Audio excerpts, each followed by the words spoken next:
정부는 1964년 1월을 기해서 계량 단위를 미터법으로 사용할 것을 결정하고 전국에 걸쳐 실시하고 있는데 종전에는 척관법, 야드, 파운드법 등을 섞었음으로써 적지 않은 불편을 끼쳐왔던 것입니다. 앞으로 길이는 미터로 통일해서 종전에 쓰던 인치, 마일 등을 사용하지 않으며 무게는 그람으로 통일해서 파운드, 관, 근 등을 없애고 부피는 리터를 사용해서 수, 석, 가론 등 복잡한 단위의 불편을 덜게 된 것입니다. 이와 같이 간편한 미터법을 사용하면 먼저 여러가지 단위가 단일화되며 식진법으로 돼서 사용이 편리하고 불필요한 혼란을 일으키지 않는 것이 장점입니다.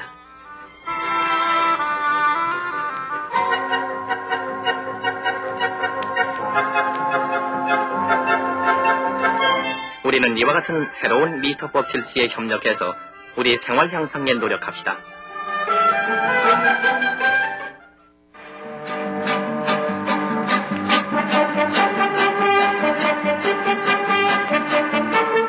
서울에 있는 풍농산업에서는 완전 기계화된 자동식 가마니 기계를 생산하고 있어 가마니 짜기로 수입을 거두고 있는 농민들에게 새로운 소식이 되고 있습니다.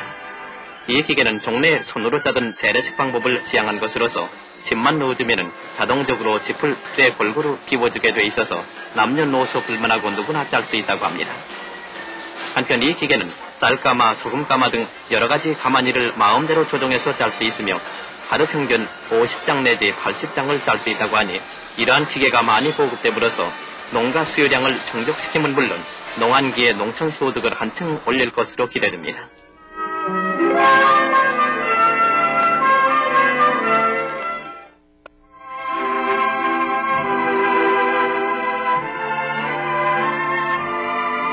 동양자수를 연구하는 박순경 여사의 첫 작품전이 중앙공보관 화랑에서 열렸습니다.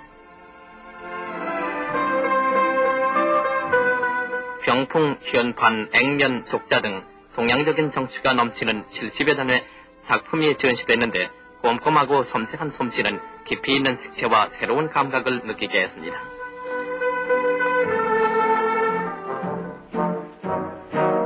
한편 디자이너 정영희 여사의 첫 번째 의상 발표 회의가 서울 신세계백화점 화랑에서 성황리에 열렸습니다.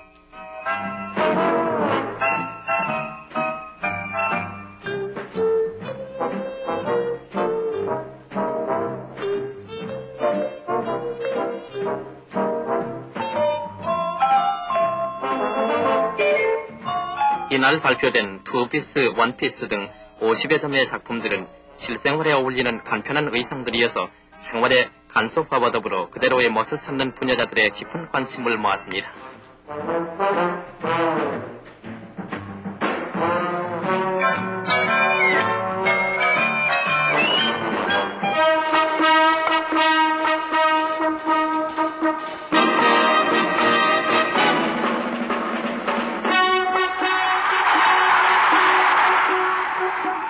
한일 친선 프로레슬링 대회가 2월 7일 서울 장충체육관에서 수많은 레슬링 팬들이 모인 가운데 열렸습니다.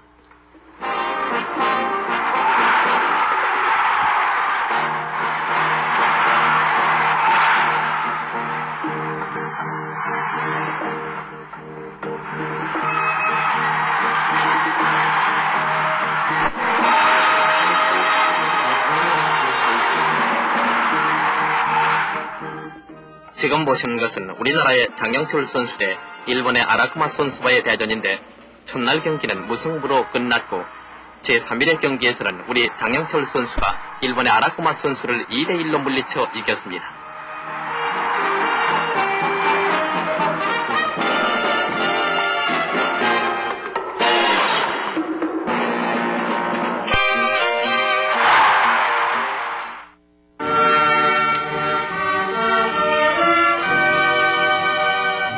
제1동포 구정성묘단 일행 400명이 4차례 걸쳐 모국에 왔습니다. 이번에 온 동포들은 그동안 모국을 방문했던 동포들로부터 조국의 발전상을 전해 듣고 자발적으로 모국 방문을 결심한 사람들입니다.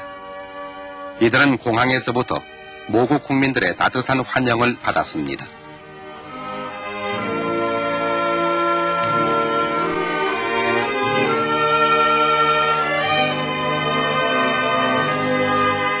서울 시내로 들어온 제1동포들은 숙소에서 가진 환영대회에 참석했는데 이들은 산업시설을 마치고 고향으로 가서 조상의 산소를 찾았습니다.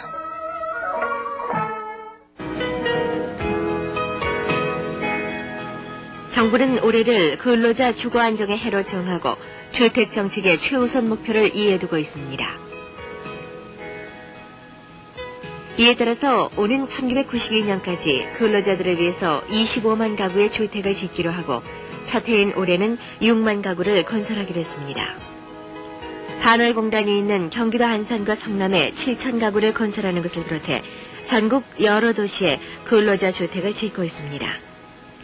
산업 평화와 근로자의 내 집 마련을 돕기 위해서 이 계획에 참여하는 업체에 대해서는 정부가 적극 지원하고 있습니다. 경기도 평택에 있는 만도기계의 경우 주로 자동차 제동장치와 공조장치 등 부품을 생산하는 업체로서 입주를 희망하는 근로자 전원을 수용하면서 각 가정에 매달 5,000원에서 13,000원 정도의 관리비만 받고 있습니다.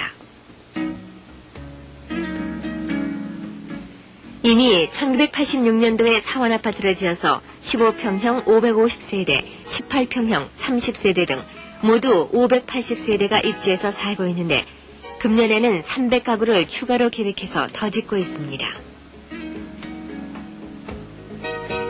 근로자들의 내 집 마련을 위해서 가구당 1,200만 원씩 주택기금을 지원하는 이 계획에 여러 업체들이 많이 참여하고 있습니다.